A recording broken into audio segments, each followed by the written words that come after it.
I invite you to share in a body blessing. As we proceed, you're going to be asked to place your hands on different parts of your body, on your forehead or someplace else. Please only do what's comfortable for you and what will help you focus your attention to where it needs to be.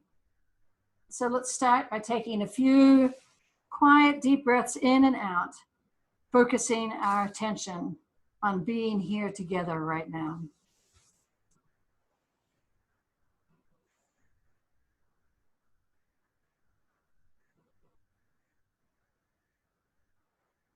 Place your hands on your forehead and close your eyes and listen. May you be blessed with wisdom, knowledge, and understanding. May your intellect take you far on your journey. You have been blessed with reason and free will. It is your call every day to use these gifts. Now move your hands to your throat. Breathe in and out. May you be blessed with voice. May you learn when to speak out and when to be silent. May you learn the complex and gentle nature of truth-telling. The ability to speak the truth in love requires honesty, empathy, and care. You are challenged every day to seek the joy that comes with sharing your truth compassionately. I invite you to move your hands to your ears and pause for a moment. May you be blessed with listening and hearing. May you know when to let words and music enter. May you discern what to tune out and what to tune in. May you learn the joy of listening deeply to others. Place your hands on your heart. May your heart be filled with love and blessed with love. May you know the agony of heartbreak as it is intertwined with the elation of our lives. Your heart is strong.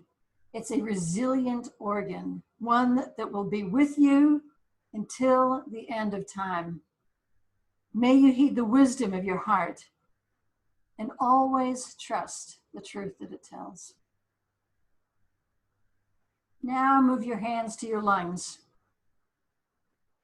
May you know the release and the relief of breathing. May you be able to expire toxins and harms. May you be able to inspire renewing and vitalizing air. And now clasp your hands together. From birth, you grasped the finger of your loved ones. You catch yourself with your hands when you fall, and you express love and comfort for others with your hands. May your hands be gentle and strong. May you use them to carry light into the darkness and rest to the weary.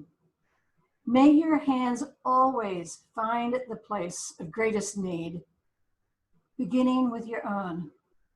And may the creator of all things hold you in the palm of her hand wherever you go. And now wrap your arms around you in a big body hug. May you be blessed on your life journey. May you remember that growth happens on the journey and that you are never alone. May you always remember that you are a whole person. May you know that you are enough, just as you are, that you do not need to be perfect. You can drop your arms now. I offer my blessing to you, to your body, your mind, your spirit, and all that you entail. May you be guided by compassion, by truth, by justice and by love. May you find rest on the journey, always remembering there's a community who watches and listens and supports you. May you be blessed in all things and carry blessings with you wherever you go. Amen. So this morning I'm going to be talking about perfection. I just got back from a week's vacation, or staycation, as some of us call it, and it hit me over and over again during the week how exhausted I was and how much of it was tied up with the last 2 months of striving to get our services perfect and to get everything in our community perfect. And it made me dwell on the failure of perfectionism. So I thought I would talk about this for a number of different reasons, not just because of my own personal experience with this, but we live in Kirkland, Washington, which is part of the sort of the Silicon Valley environment, which also puts us in a place of incredibly high pressure for people who work in these tech industries for perfectionism.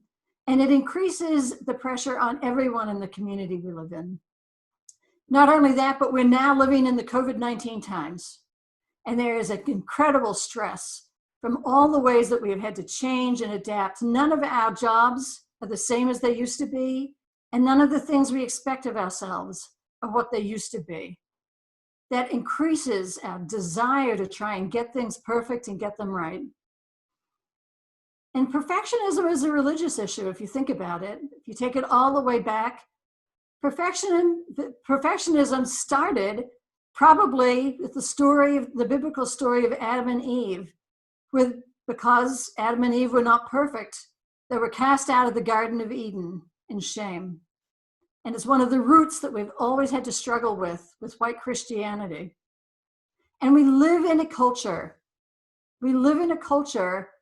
that assumes that perfectionism is something we all need to be striving for, that it's something that's an ideal. How many times do you get those messages on a daily basis? Practice makes perfect. My father used to say to me, don't do it at all if you're not going to do it right. There is this constant need to do this perfect job. So there's a high spiritual cost to this striving for perfectionism. I actually tried to, I like to, in my sermons, I like to have all sorts of stories in order for you to relate to what I'm talking about. And as I thought about the failure of perfection, I thought, oh my gosh, that's a good story. I'm going to tell them that story. And oh my gosh, that's a good story. And I'm going to tell them that story. And oh my gosh, that's a story I'm not going to tell them because I'm still so embarrassed about it that I am actually not going to share some of these stories because they're a little too vulnerable. I thought of at least a dozen stories I could tell you about my failure. And I could not think of one story to tell you about a time I've done something perfectly, that I've gotten it right the way I wanted it to be. Back in 2013, I was still in my congregation in Prescott, Arizona, the Granite Peak UU congregation. And every year they have a dinner. It's called the Albert Lovejoy Social Justice Dinner. And they use this opportunity to honor someone in the local community who they feel has really advanced the cause of social justice. So in 2013, they chose me to be the recipient of the Albert Lovejoy Social Justice Award. And I know that I should have been grateful, but instead I felt this deep humiliation by it, because to me, it pointed out the things that I had not done. So they invited William Schultz to come and give the award and be the featured speaker at this dinner. And I don't know if any of you know Bill Schultz. He was once the president of the UU Association. He was president of Amnesty International for many years. And in the position that he came out to honor me, he was the president of the UU Service Committee. So I was also very embarrassed that someone that important had come out to do an honoring dinner with me. And I was sitting next to him at this long table before he got up to speak. And I turned to him and I said, Bill, I feel terrible. I feel so humiliated about getting this award because I have not done what I need to do. The work that I have aspired to do in this community, all this points out is that I did not have what it takes to get the work done. And the things that I was trying to achieve have fallen way short. And I need to know, Bill, could you tell me what I need to do next? What can I do in order to get this right, in order to do the work that I envision in this world? How can I achieve that fully? And Bill looked at me and he said, what you really need to do, Nancy, is to get into counseling. So his message to me, which seemed flippant at the time, was really about the fact that I'm not going to ever get it right. And none of us are ever going to get this right. We can give things our all, but in a culture that has this high ideal for perfectionism, we know that we are always falling short of that ideal that we had in our hearts and in our minds. What he was saying in many ways is that, like in the puppet show, I was both the man and the tiger. I was the man saying to myself, you're not good enough. You're not going to get it right. You're not beautiful. You're not strong. And I was the tiger listening to that message coming at me. And it deflated my sense of power and my control and my sense of value. So Brené Brown, I'm sure many of you have heard of her, she is a researcher, and she has been focusing for many years researching shame, fear, and vulnerability. I'm going to turn this light on and off. I don't know why this my screen keeps going dark. Anyway, so she has ended up writing a number of books, and she's got some TED Talks, of which are some of the most popular TED Talks that have ever been screened. And she wrote a book called The Gifts of Imperfection, and the subtitle is Let Go of Who You Think You're Supposed to Be and Embrace Who You Are. So that's a very foreign concept for me, and it might be for some of you, but the idea of letting go of who I think I'm supposed to be is not a message I ever got from my family or from the church that I went to or schools that I attended. It was always more about striving. There is a cost to imperfection that all of us feel. The first thing is that it becomes a very negative focus when we focus on perfectionism, because it makes us very vulnerable, because we live in this situation where perfectionism, it's a binary system, perfect or failure. And since we're never going to be perfect, what we often are stuck in is this place of feeling like we have failed. And that leads to these feelings of shame, this feeling of vulnerability. It creates this sense of this status anxiety that we experience in the world. The other problem with looking for perfectionism, it really generates this inward focus that if I do something wrong, like to one of you, instead of thinking of the harm I've done you, I get so stuck in my sense of guilt and the shame. And again, the work becomes about me. The focus comes on me, not on you, who I need to have a healing relationship with. So it creates this internal focus that is not healthy. Perfectionism is unattainable. We know that we can never be perfect. And so it creates the sense in ourselves that we are never going to be good enough.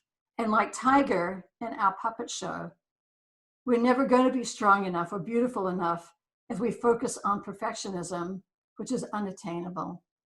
And lastly, one of the big costs of imperfection comes in the sense of how we treat others. Pema Chodron, who is a Buddhist monk, talks about this, that we often, when we're striving for perfection and we realize that we're imperfect, we fall into a sense of blaming other people for the situation, We become judgmental of other people. And finally, one of the biggest losses that we have is we tend to disconnect from other people.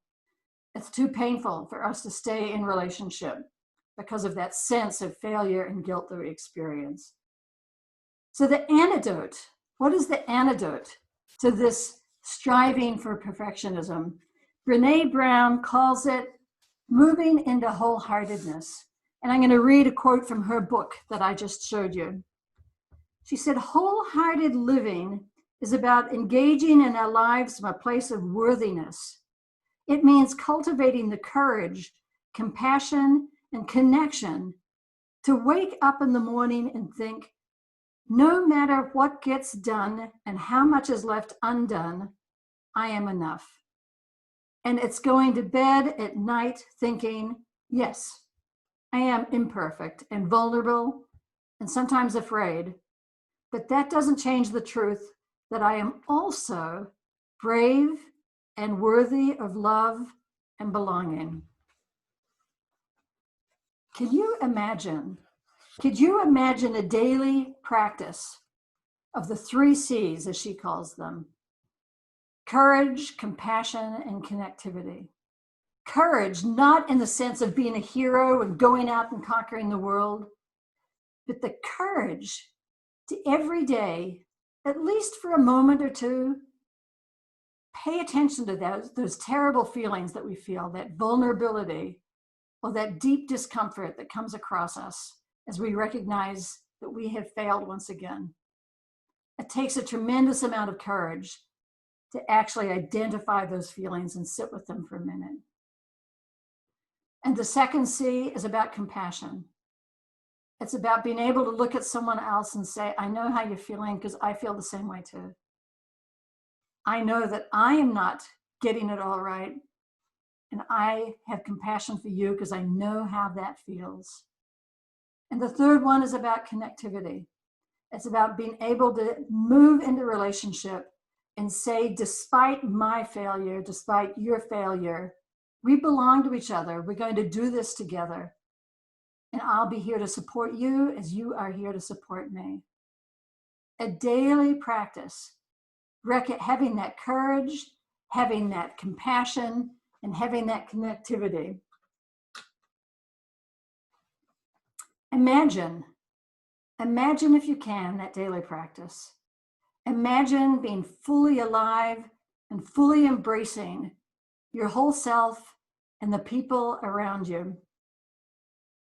Saying to yourself every day, I am imperfect. I am vulnerable. I'm afraid. But I am worthy, and I am brave, and I am loving. That's my challenge to you this week. Go in peace. Amen.